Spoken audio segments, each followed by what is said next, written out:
The colony on Kepler 442b was a beautiful place. Green hills rolled under an orange sky. Rivers cut through valleys where children played and farmers grew crops from earth seeds mixed with local plants. 40,000 humans called this world home. They had built it with their own hands over 30 years. They were proud of what they had made. Maria Santos stood on her porch that morning and watched her daughter run through the wheat fields. The stalks were golden and ready for harvest. Her husband was already in the barn, fixing the old tractor that broke down every other week. It was a simple life, a good life, the kind of life humans had dreamed about when they first reached for the stars. The Valith Concordat had made it possible. They were the elder species of this region of the galaxy. They had welcomed humanity into their federation 50 years ago, when the first human ship stumbled into their space. The Valith were tall beings with silver skin and 4 arms. They moved slowly and spoke even slower. They had seen 1,000 species rise and fall. To them, humans were children. Loud, messy, emotional children. But useful children, they said. Hardworking. Good at building things. The protection treaty was simple. Humanity would pay tribute in resources and labor. In return, the Concordat would protect human colonies from outside threats. It seemed like a fair deal. The galaxy was dangerous, and humans were new to it. They needed friends. The Dreth hegemony was not a friend. The Dreth were conquerors. They were a reptilian species with black scales and red eyes. They had been at war with the Concordat for centuries in a slow, grinding conflict that flared up and cooled down like a fever. Kepler 442b sat near the border between their territories. The humans there knew this. They had been told it was safe. The Concordat had promised. The first warning came at dawn. A farmer named Jin Park was checking his irrigation system when his communication device screamed with an emergency alert. He looked up at the sky and saw fire. Dozens of ships were entering the atmosphere. They were not Concordat ships. Jin ran. He ran faster than he had ever run in his life. He reached the town center just as the sirens began to wail. People were pouring out of their homes, looking up, pointing, screaming. The ships were Dreth warships. Everyone knew their shape. Every child learned to recognize them in school. Governor Thomas Chun was a calm man. He had led this colony for 15 years. He had dealt with droughts, with crop failures, with 100 small disasters. But when he saw those ships, his hands began to shake. He grabbed the emergency communicator and sent a message to the nearest Concordat station. This is Kepler 442b. We are under attack. Dreth warships in orbit. Request immediate assistance. Please respond. He waited. The sky grew darker as more ships arrived. This is Kepler 442b. 40,000 civilians. No military presence. We need help.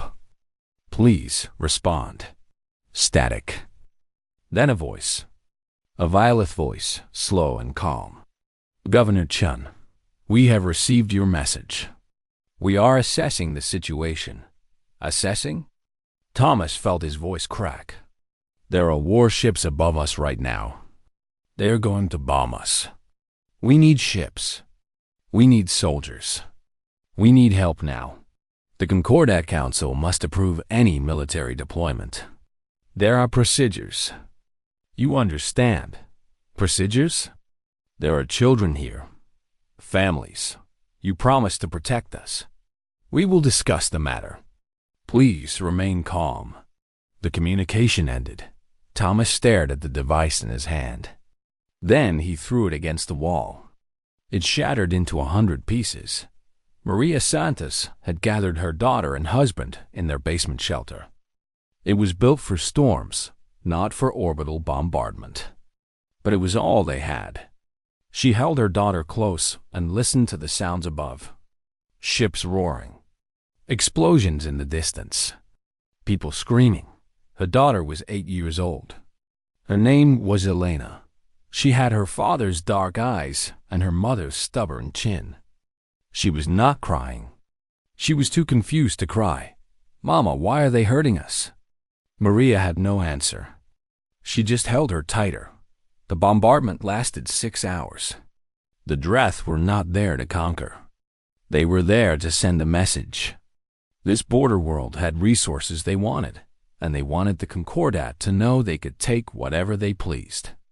The humans were not the target. They were just in the way. When the first bombs fell on the main settlement, Governor Chun was still trying to reach the Concordat. He sent 47 messages. He received 3 responses. All of them said the same thing. The council was meeting. The situation was being discussed.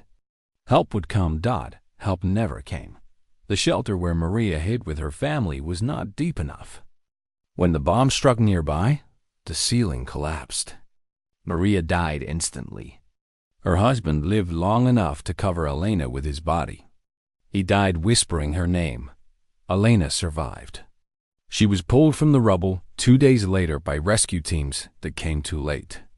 She was one of 3,000 survivors. 37,000 humans died in the bombardment. The Concordat ships arrived 1 week later. The Dreth had already left. There was nothing left to fight. The Valelev commander walked through the ruins of the colony and recorded everything with a small device. He showed no emotion. His species did not express emotion the way humans did. A tragedy, he said to no one in particular.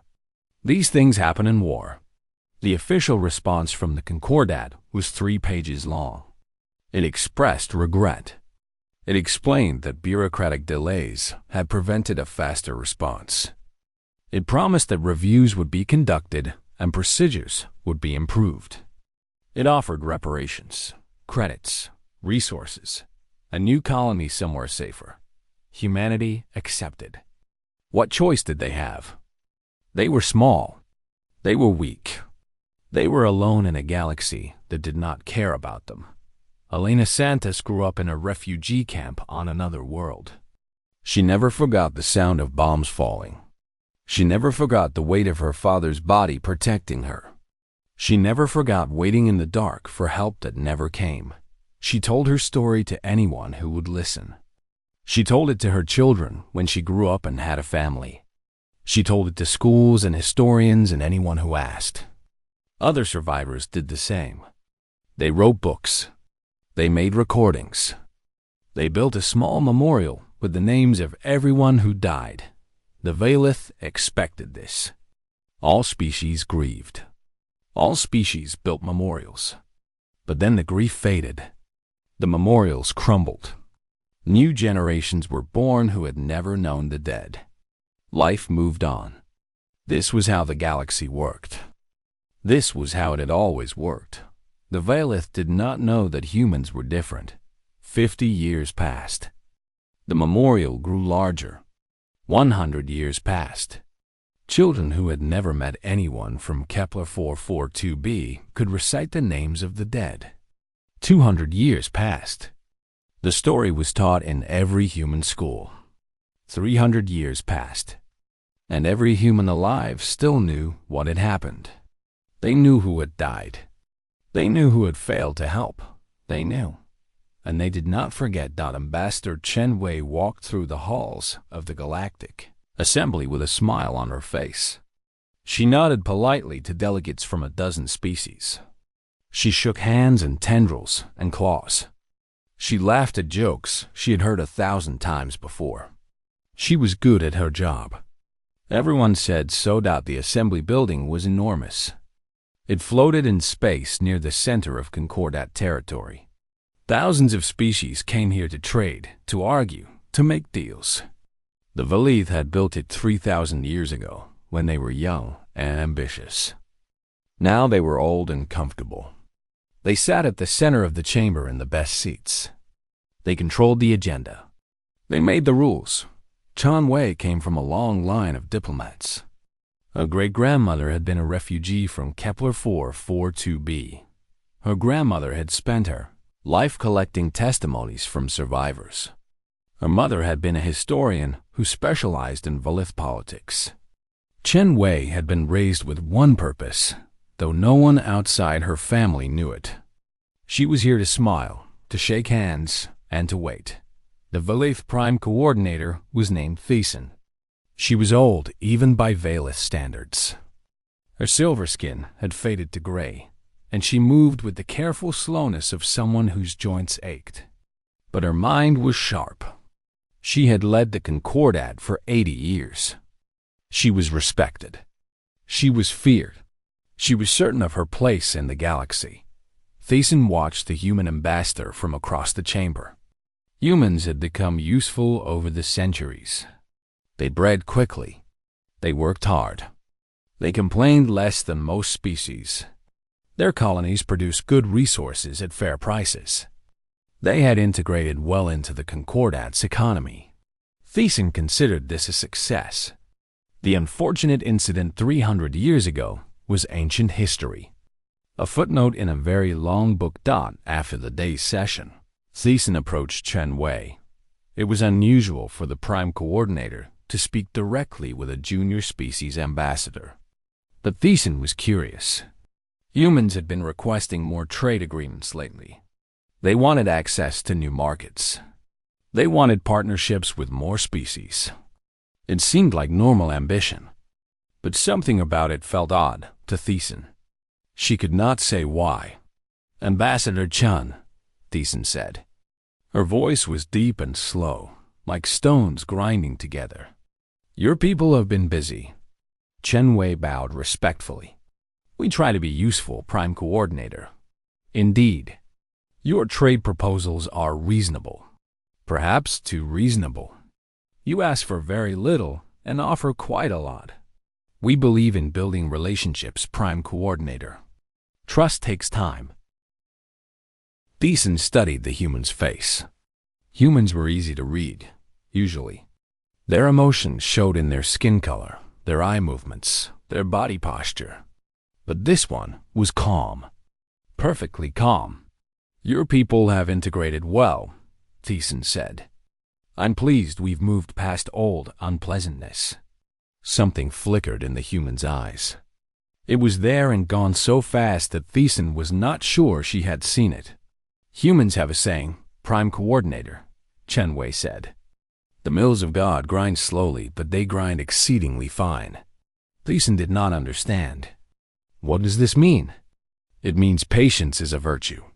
"Good day, Prime Coordinator." Chen Wei walked away. Thiessen watched her go. She felt a small chill that she could not explain. She dismissed it as the failing of an old body and went about her day. What Thiessen did not know was that the human ambassador was not alone. She was the visible face of something much larger. Behind her stood 300 years of preparation. In a building on Earth. There was a room that had no official name. The people who worked there called it the archive. It contained every piece of information humanity had ever collected about the Valith Concordat. Trade records, political speeches, economic data, personal histories of every Concordat official for the past 500 years.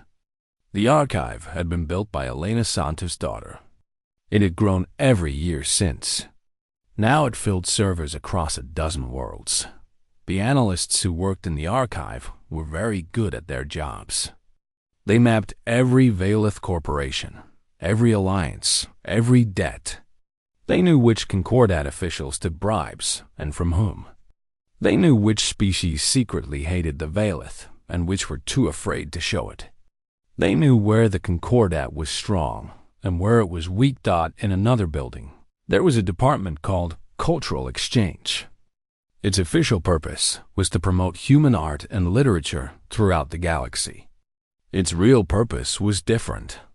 The people who worked there spent their days talking to other species. They asked questions. They listened to stories. They found out which species had been wronged by the Valith and forgotten. They found out which species remembered old grudges the way humans did. There were many such species, it turned out. The Valith had been careless over the centuries. They had made promises they did not keep. They had let allies die to serve their own interests. They had covered up disasters and blamed others for their mistakes. Most species forgot eventually, but some remembered. And humans were very good at helping them remember more clearly. In the economic sector, human corporations had spent 200 years becoming essential. They made parts that other species needed. They shipped goods that no one else could ship as cheaply. They invested in businesses across the galaxy. Slowly, quietly, human money and human labor wove itself into the fabric of concordat commerce. No one noticed because no one was looking. Humans were just hardworking. That was all. Chen Wei returned to her office after speaking with Thiessen. She closed the door and sat in silence for a long moment. Then she opened a secure channel to Earth. "Report," said the voice on the other end. "The coordinator suspects nothing. She thinks we are ambitious, eager for trade. Nothing more. Good. Continue as planned. How much longer?" "Soon. The pieces are almost in place." Chen Wei closed the channel. She opened a drawer in her desk and took out a small photograph. It was old and faded. It showed a young girl standing in front of a pile of rubble. The girl's face was blank with shock. Behind her, rescue workers were pulling bodies from the wreckage. The girl was Elena Santos, Chen Wei's great-grandmother. She had kept this photograph in her pocket until the day she died. She had shown it to her children and grandchildren and great-grandchildren. She had made them promise to never forget. Chen Wei looked at the photograph for a long time. Then she put it back in the drawer and returned to her work. There were trade agreements to negotiate, relationships to build, seeds to plant that would not bloom for years. Humans had learned something important about the galaxy. Most species thought in terms of single lifetimes. They made plans for themselves and maybe their children. They forgot old wrongs because the people who suffered them died, and the people who caused them died. And eventually, everyone who remembered was gone. Humans were different. They passed their memories down like treasures. A grandmother told stories to her grandchildren, who told stories to their grandchildren. Books were written and preserved. Holidays were created to remember important days. Names of the dead were carved in stone and taught to children who had never known them. The Valith thought they were dealing with one generation of humans. They were wrong. They were dealing with every human who had ever lived and every human who ever would live. They were dealing with a species that turned memory into inheritance. 300 years was not a long time for humans. It was just long enough to prepare. Thiessen went to sleep that night in her comfortable chambers. She dreamed of nothing in particular. She did not know that across the galaxy, humans were waiting. They had waited for 10 generations. They could wait a little longer. The mills of God grind slowly, but they grind exceedingly fine. It began with a book. A simple book written in plain language that anyone could understand.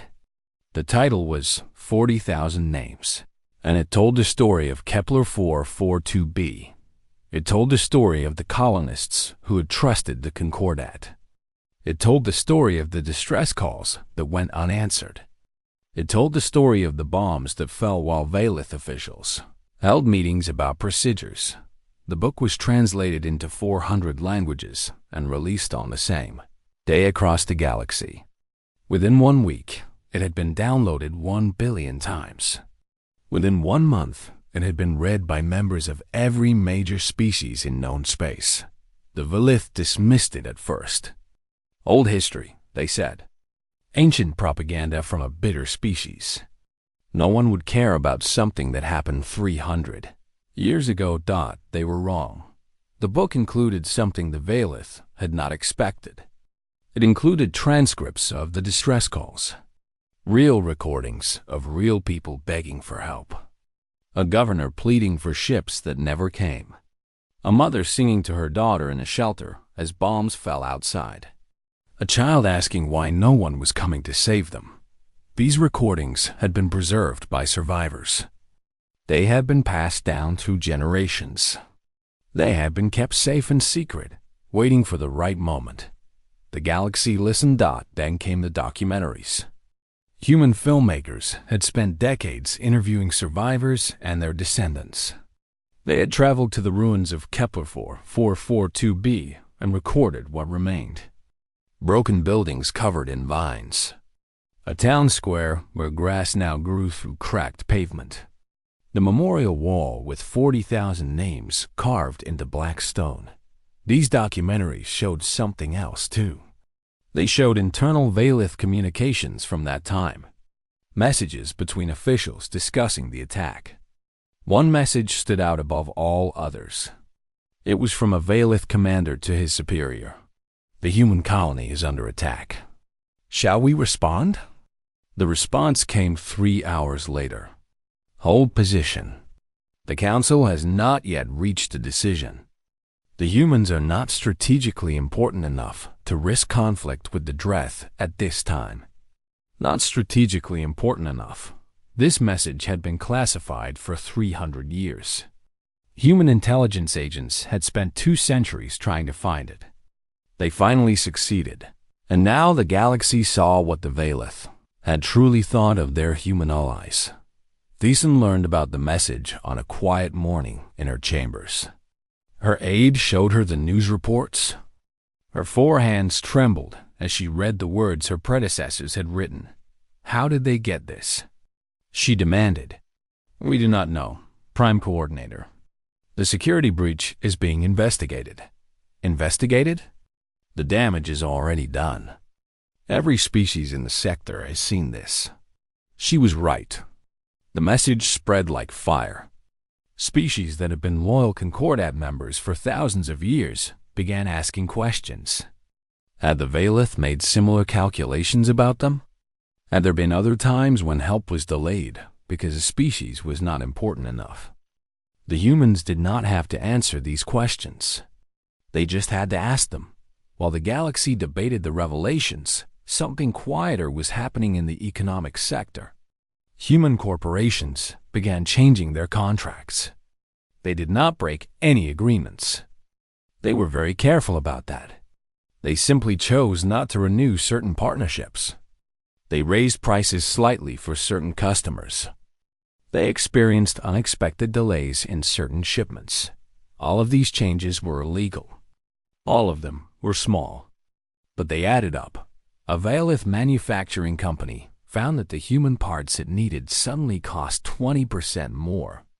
A Valith shipping consortium found that human transport ships were fully booked for months. A Valith bank found that human investors were slowly withdrawing their funds. The Valith economy did not collapse. It began to suffocate. At the same time, humans were reaching out to other species. Old species that had been wronged by the Concordat and forgotten. Young species that felt overlooked and undervalued. Species that had been waiting for someone to stand up to the Valith, but were too afraid to do it alone. Humans offered them nothing illegal, just friendship, just trade partnerships, just a chance to tell their own stories about the Concordat. The galaxy had many such stories, it turned out. The Valith had been careless for a very long time. Thiessen called an emergency session of the Concordat Council. She stood before her fellow leaders and tried to explain what was happening. The humans are coordinating an economic attack against us, she said. They are spreading propaganda. They are turning our allies against us. A counselor from a species called the Reth raised one of his many eyebrows. Are the documents they released false? Thiessen hesitated. They are. Taken out of context. The context seems clear enough. Your predecessors let 40,000 beings die because they were not important enough to save. That was 300 years ago. None of us were alive then. How can we be held responsible? You could have acknowledged the truth at any time in the past 300 years. You did not. You classified the evidence and hoped everyone would forget. The council chamber fell silent. Thiessen looked around at her colleagues. She saw doubt in their faces. She saw fear. She saw a species beginning to calculate whether the Concordat was still worth supporting. She sent a message to Ambassador Chen Wei that night. It was urgent. It was desperate. We need to talk. Chen Wei agreed to meet. They sat across from each other in a private room. Thiessen spoke first. What do you want? Name your price. Reparations? Territory? We can negotiate. Chen Wei's face showed nothing. The Concordat offered reparations 300 years ago. Credits, resources, a new colony. Humanity accepted because we had no choice. Then what more can we give? You could have given us the truth. You could have admitted what you did. You could have punished those responsible. You could have changed your procedures so it would never happen again. You had 300 years. You did nothing. Thiessen felt something cold spreading through her body. We cannot change the past. No, but you could have changed how you responded to it. Instead, you classified the evidence. You promoted the officials responsible. You taught your children that the incident was a minor tragedy caused by bureaucratic error. You made it clear that human lives meant nothing to you. That is not fair. We have treated your species well since then. You have treated us like useful tools, hardworking, good at building things, not strategically important enough to save. Your own words, Prime Coordinator. Your predecessor's words. Words you kept secret because you knew how damning they were. Thiessen had no answer. She sat in silence as Chen Wei stood. We gave you 300 years, the ambassador said. 300 years to acknowledge what you did. 300 years to make it right. You spent that time assuming we would forget. You were wrong. She walked to the door and paused. My great-grandmother survived the bombardment. She was 8 years old. She watched her parents die. She spent the rest of her life making sure that future generations would remember. I am her legacy. I am the proof that she succeeded. Chen Wei left. Thiessen sat alone in the empty room. Outside, the galaxy was changing. Species were reconsidering their alliances. Economies were shifting. Old grudges were being remembered. The Valeth Concordat was not dying. It was being slowly, methodically, patiently dismantled by a species that never forgot. And there was nothing Thiessen could do to stop it. 10 years passed. The galaxy watched as the Valeth Concordat shrank like ice in sunlight. Not quickly, not dramatically, but steadily and without pause. Species that had been Concordat members for millennia quietly reduced their commitments. Trade agreements expired and were not renewed. Military alliances became defensive partnerships, then non-aggression pacts, then nothing at all. The Valeth found themselves increasingly alone. No one fired a single shot. No treaties were violated. No laws were broken. The humans had been careful about that. They had simply created conditions where the truth could spread and let the galaxy make its own decisions. The truth was powerful. Other species came forward with their own stories. The Keth remembered a plague that had killed millions while the Valith debated whether to share medical supplies. The Moran remembered a border dispute where Valith arbitrators had sided with whoever paid the largest bribe. The Osith remembered a generation of unfair trade agreements that had kept their people poor. The galaxy, it turned out, had a long memory when someone helped it remember. Thiessen resigned as Prime Coordinator in the 5th year. She was old and tired, and she could see no way to stop what was happening. Her replacement tried to implement reforms. He apologized publicly for the Kepler 442b massacre. He declassified all related documents. He offered new reparations. It was too late. The damage had been done over centuries, and it could not be undone with speeches. The Velith Concordat did not fall. It simply became small. The 1,000 systems they had once controlled shrank to 300, then 100, then 50. They were still a presence in the galaxy, but they were no longer masters of anything. They were just another species trying to survive. On the 300th anniversary of the Kepler 442b massacre, a ceremony was held at the memorial. The small monument that survivors had built had grown into something vast. A great wall of black stone stretched across a valley, carved with 40,000 names. Gardens surrounded it, filled with plants from Earth and from the colony's original farmland. Paths wound between statues of those who had died. At the center stood a simple fountain where water fell endlessly into a dark pool. Representatives from 100 species came to the ceremony. Some had been victims of the Velith. Some had simply been moved by the story. Some were curious to see the people who had brought down a galactic power without firing a weapon. Ambassador Chen Wei was old now. She walked slowly to the podium with help from her granddaughter. Her hair was white and her hands trembled, but her voice was still strong. 300 years ago, she began, 40,000 human beings lived on this world. They were farmers and teachers and children and dreamers. They built a home here under an orange sky. They trusted that their allies would protect them. She paused and looked out at the crowd.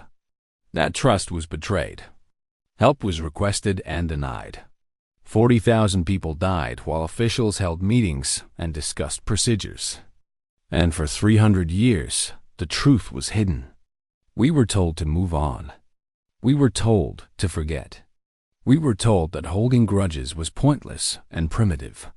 Her eyes moved to where a small group of Velith observers stood at the edge of the crowd. They had been invited. It would have been wrong to exclude them. They stood stiffly, their silver faces unreadable.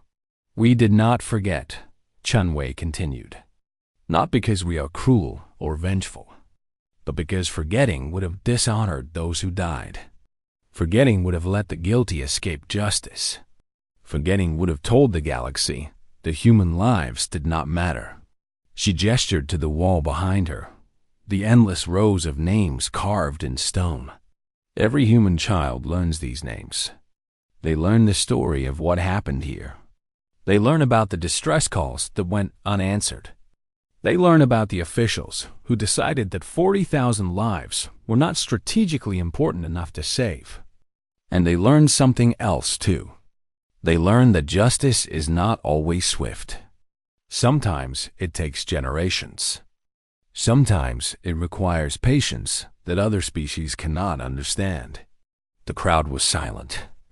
The only sound was the gentle splash of water in the fountain. There is a human concept that does not translate well into most galactic languages, Chen Wei said. We call it inheritance. It does not mean just property or wealth. It means memory. It means duty. It means carrying forward what those before us could not finish. When my great-grandmother died, she passed her memories to my grandmother. When my grandmother died, she passed them to my mother. When my mother died, she passed them to me. I will pass them to my children and grandchildren. She looked directly at the Velith observers. You wronged one generation of humans, but you did not understand that you were wronging all generations. Past, present, and future. Every human who ever lived carries the memory of every injustice done to our people. We do not forget because we cannot forget. Our memories are not ours alone. They belong to everyone who came before us and everyone who will come after. Chen Wei straightened her old spine with effort. Let the galaxy understand this. We are not a species that seeks revenge. We are not conquerors or destroyers. We build. We create. We love. But we also remember. If you harm us, we will remember. If you betray us, we will remember. If you let our children die while you debate procedures, we will remember. And one day, Perhaps not in your lifetime. Perhaps not in your children's lifetime.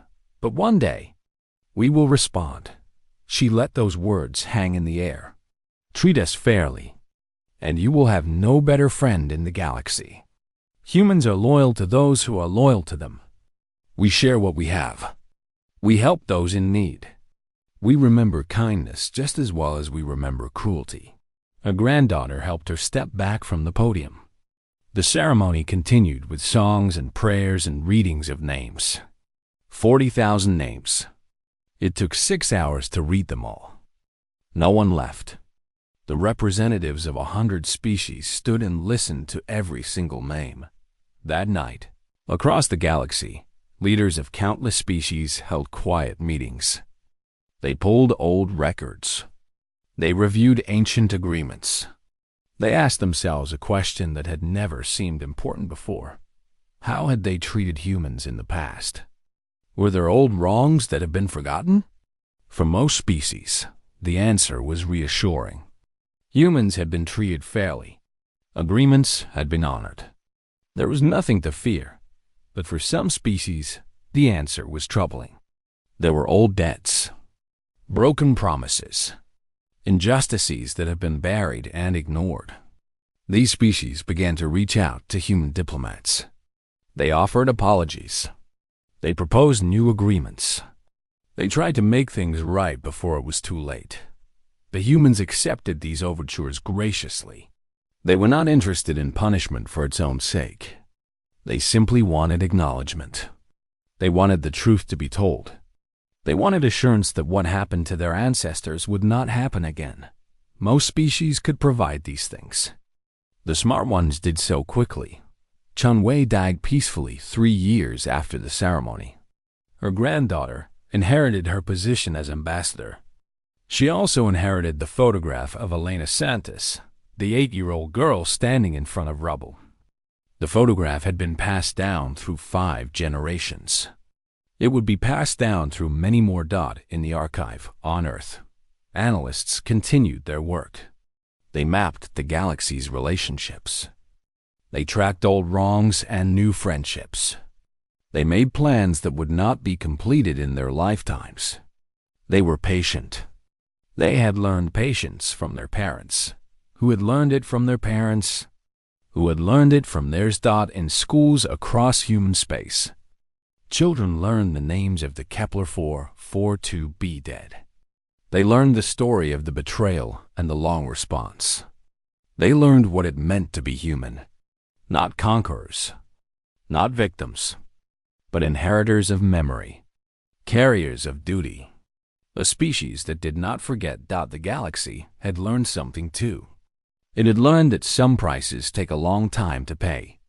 It had learned that some species measure time differently. It had learned that humans were not just hardworking or useful or good at building things. Humans were something else. Entirely. Humans were eternal. And they never forgot.